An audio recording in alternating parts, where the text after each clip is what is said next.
अध्याय 3 कर्मयोग।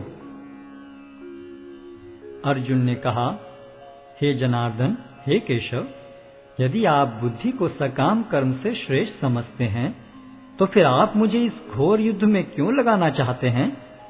आपके व्यामिश्रित उपदेशों से मेरी बुद्धि मोहित हो रही है, अतः कृपा करके निश्चय पूर्वक मुझे बताएं कि इनमें से मेरे लिए सर्वाधिक श्रेयस्कर क्या होगा। श्री भगवान ने कहा, हे निष्पाप अर्जुन, मैं पहले ही बता चुका हूं कि आत्म साक्षात्कार का प्रयत्न करने वाले दो प्रकार के पुरुष होते हैं।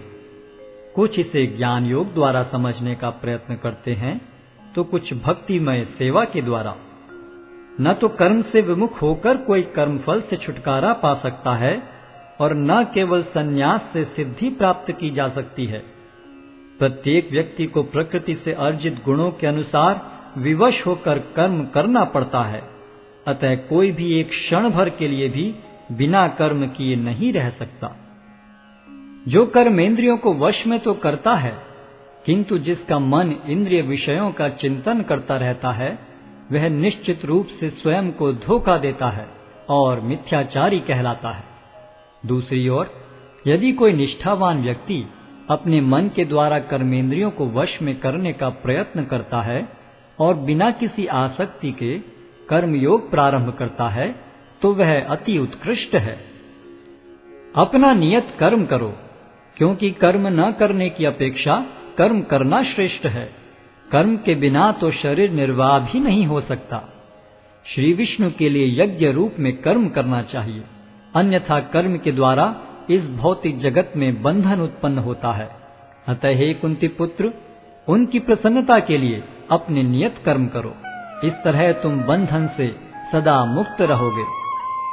सृष्टि के प्रारंभ में समस्त प्राणियों के स्वामी ने विष्णु के लिए यज्ञ सहित मनुष्यों तथा देवताओं की संततियों को रचा और उनसे कहा, तुम इस यज्ञ से सुखी रहो, क्योंकि इसके करने से तुम्हें सुखपूर्वक रहने तथा मुक्ति प्राप्त करने के लिए समस्त वांछित वस्तुएं प्राप्त हो सकेंगी।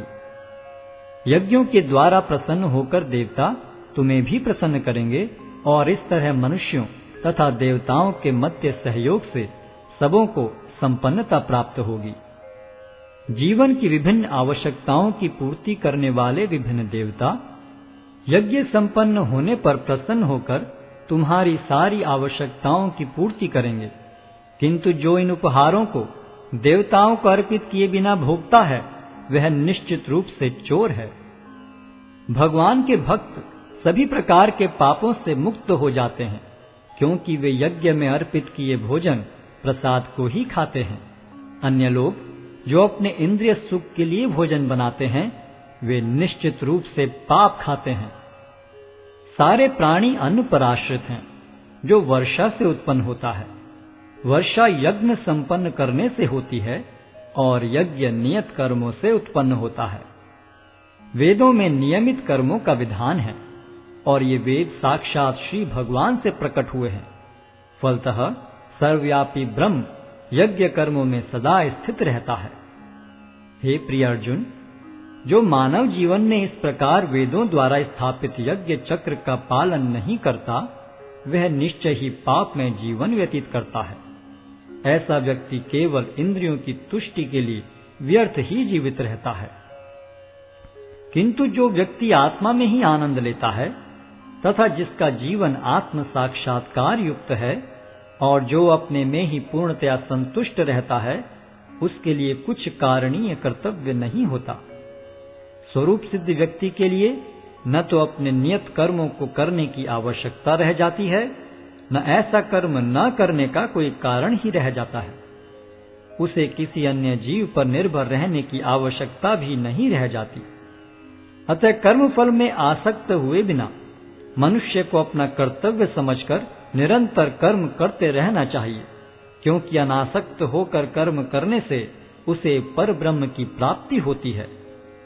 जनक जैसे राजाओं ने केवल नियत कर्मों को करने से ही सिद्धि प्राप्त की। अतः सामान्य जनों को शिक्षित करने की दृष्टि से तुम्हें कर्म करना चाहिए। महापुरुष जो जो आचरण करता है, सामान्य व्यक्ति उसी का अनुसरण करते हैं। वह अपने अनुसरणीय कार्यों से जो आदर्श प्रस्तुत करता है, संपूर्ण विश्व उसका अनुसरण करता है। हे प्रथापुत्र, तीनों लोकों में मेरे लिए कोई भी कर्म नियत नहीं है। न मुझे किसी वस्तु का अभाव है और न आवश्यकता ही है, तो भी मैं नियत कर्म करने में तत्पर रहता हूँ। क्योंकि यदि मैं नियत कर्मों को सावधानी पूर्वक न करूं, तो हे पार्थ, यह निश्चित है कि सारे मनुष्य मेरे पथ का ही अनुगमन करेंगे। यदि मैं नियत कर्म न करूं, तो ये सारे लोग नष्ट हो जाएंगे। तब मैं अवांछित जन समुदाय को उत्पन्न करने का कारण हो जाऊंगा और इस तरह संपूर्ण प्राणियों की शांति का विनाशक बनूंगा। जिस प्रकार अज्ञानी जन फल की आसक्ति से कार्य करते हैं, उसी तरह विद्वान जनों को चाहिए कि वे लोगों को उचित पथ पर ले जाने के लिए अनासक्त रहकर कार्य करें।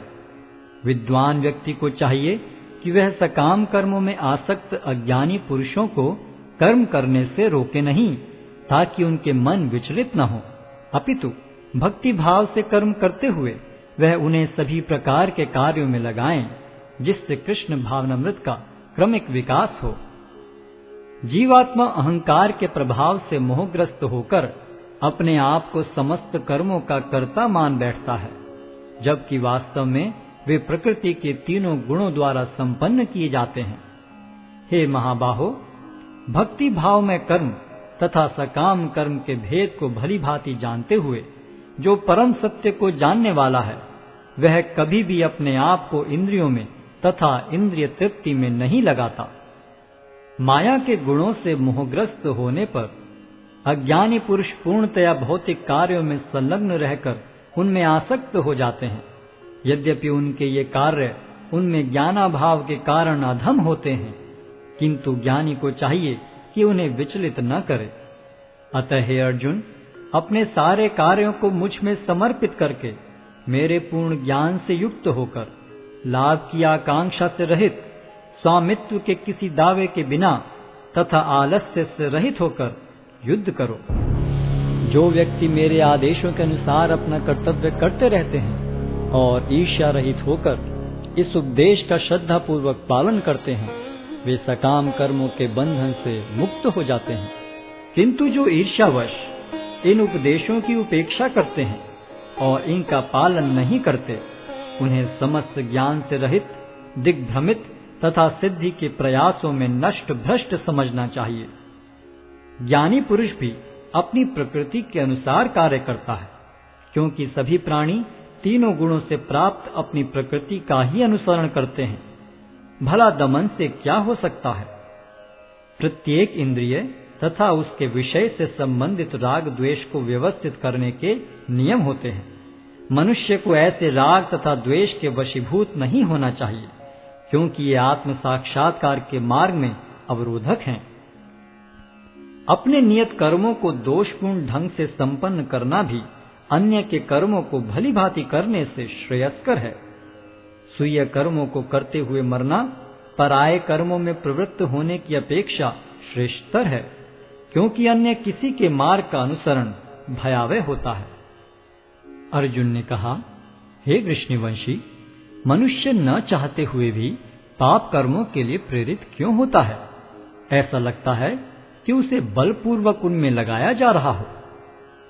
श्री भगवान ने कहा, हे अर्जुन, इसका कारण रजोगुण के संपर्क से उत्पन्न काम है, जो बाद में क्रोध का रूप धारण करता है और जो इस संसार का सर्वभक्षी पापी शत्रु है।